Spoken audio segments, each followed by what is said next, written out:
مکہ معظمہ میں ولید نامی کافر رہا کرتا تھا۔ اس کا ایک سونے کا بت تھا جس کی وہ پوجا کیا کرتا تھا۔ ایک دن اس بت میں حرکت پیدا ہوئی اور وہ کہنے لگا، لوگو، محمد صلی اللہ علیہ وسلم اللہ کا رسول نہیں ہے، اس کی تصدیق مت کرنا، معاذ اللہ۔ ولید بڑا خوش ہوا اور باہر نکل کر اپنے دوستوں سے کہنے لگا، مبارک ہو، آج میرا معبود بولا ہے اور صاف صاف اس نے کہا ہے کہ محمد اللہ کا رسول نہیں ہے۔ یہ سن کر لوگ اس کے گھر آئے اور دیکھا کہ واقعی اس کا بت یہ جملے دہرا رہا ہے۔ وہ لوگ بہت خوش ہوئے اور دوسرے دن ایک عام اعلان کے ذریعے ولید کے گھر میں ایک بہت بڑا اجتماع ہو گیا تاکہ اس دن لوگ بت کے منہ سے وہی جملے سنیں۔ اس بڑے اجتماع میں ان لوگوں نے حضور صلی اللہ علیہ وسلم کو بھی دعوت دی تاکہ حضور صلی اللہ علیہ وآلہ وسلم خود تشریف لا کر بت کے منہ سے وہی جملے سنیں۔ چنانچہ حضور صلی اللہ علیہ وآلہ وسلم بھی تشریف لائے۔ جب نبی کریم صلی اللہ علیہ وسلم تشریف لائے تو بت بول اٹھا، اے لوگو، خوب جان لو کہ محمد صلی اللہ علیہ وآلہ وسلم اللہ کے سچے رسول ہیں، ان کا ہر ارشاد سچا ہے اور ان کا دین حق پر ہے۔ تم اور تمہارے بت جھوٹے ہیں جو تمہیں گمراہ کرنے والے ہیں۔ اگر تم اس سچے رسول صلی اللہ علیہ وسلم پر ایمان نہ لاؤ گے تو جہنم میں جاؤ گے۔ بس عقل مندی سے کام لو اور سچے رسول صلی اللہ علیہ وآلہ وسلم کی غلامی اختیار کر لو۔ بت کی یہ باتیں سن کر ولید بڑا گھبرایا اور اپنے معبود کو پکڑ کر زمین پر دے مارا اور اس کے ٹکڑے ٹکڑے کر دیے۔ حضور صلی اللہ علیہ وآلہ وسلم فاتحانہ طور پر واپس ہوئے تو راستے میں ایک گھڑ سوار جو سبز پوش تھا حضور صلی اللہ علیہ وسلم سے ملا۔ اس کے ہاتھ میں تلوار تھی جس سے خون ٹپک رہا تھا۔ حضور صلی اللہ علیہ وآلہ وسلم نے فرمایا، تم کون ہو؟ بولا، میں جن ہوں اور آپ کا غلام ہوں اور مسلمان ہوں۔ جبل طور میں رہتا ہوں، میرا نام معین بالابر ہے۔ میں کچھ دنوں کے لیے کہیں باہر گیا ہوا تھا۔ آج گھر واپس آیا تو میرے گھر والے رو رہے تھے۔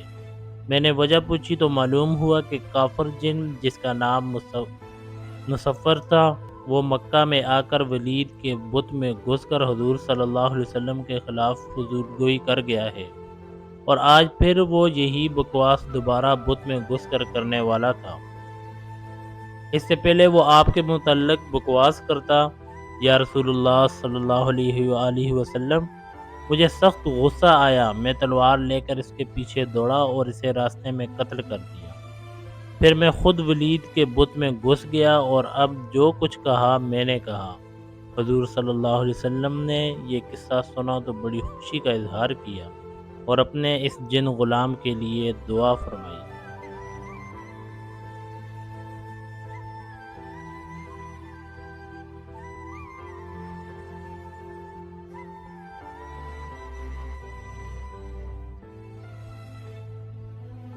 اے بدبخت بندے، تو نے مجھے مردوں کے درمیان ننگا کیا، تو کل قیامت کے دن بدکاروں اور زانیوں میں شمار ہوگا۔ اللہ تجھے بھی سب کے سامنے ننگا کرے گا۔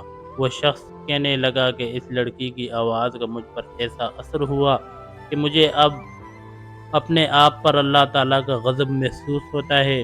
میں خدا کی پکڑ میں ہوں۔ جب رسول اللہ صلی اللہ علیہ وسلم نے اس شخص کا سارا قصہ سنا تو حضور اکرم صلی اللہ علیہ وسلم کی آنکھیں بھی نم ہو گئی۔ حضور اکرم صلی اللہ علیہ وسلم نے فرمایا، تو نے واقعی بہت بڑا گناہ کیا ہے۔ حضور نبی کریم صلی اللہ علیہ وسلم کی زبان مبارک سے جب یہ الفاظ نکلے کہ یہ بہت ہی بڑا گناہ ہے تو وہ شخص روتا ہوا باہر نکل گیا۔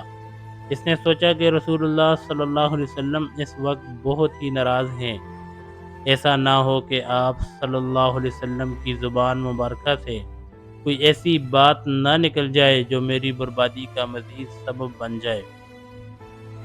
وہاں سے نکل کر وہ شخص جنگل اور پہاڑوں کی طرف چلا گیا۔ وہ شخص کئی روز اللہ تعالیٰ کی عبادت میں مشغول رہا اور اللہ تعالیٰ سے رو رو کر اپنے گناہوں کی معافی مانگتا رہا۔ اس کو ہر وقت وہ آواز سنائی دیتی تھی اور ہر وقت اللہ تعالیٰ سے دعائیں مانگتا رہا۔ جب وہ شخص کئی روز معافی مانگتا رہا تو خدا نے اس بندے کی توبہ قبول فرمائی۔ اللہ تعالیٰ کے حکم سے حضرت جبرائیل علیہ السلام حضور اکرم صلی اللہ علیہ وسلم کے پاس تشریف لائے اور سلام پیش کیا۔ حضرت جبرائیل علیہ السلام نے فرمایا، اللہ کے رسول اللہ صلی اللہ علیہ وسلم نے فرمایا، مخلوق کو پیدا کرنے والا، رزق دینے والا اور اپنی مخلوق کو معاف کرنے والا بھی میں ہی ہوں۔ تو حضرت جبرائیل علیہ السلام نے فرمایا کہ اللہ تعالیٰ نے فرمایا ہے کہ میں نے اس نوجوان کی توبہ قبول فرما لی ہے، میں نے اس کے سارے گناہوں کو معاف فرما دیا ہے۔ پھر اللہ کے رسول صلی اللہ علیہ وسلم نے ایک صحابی کو اس شخص کے پاس بھیجا کہ اس شخص کے پاس جا کر اس کو یہ بتاؤ کہ اللہ تعالیٰ نے تمہاری توبہ قبول فرما لی، اللہ تعالیٰ نے تیرے سب گناہوں کو معاف کر دیا ہے۔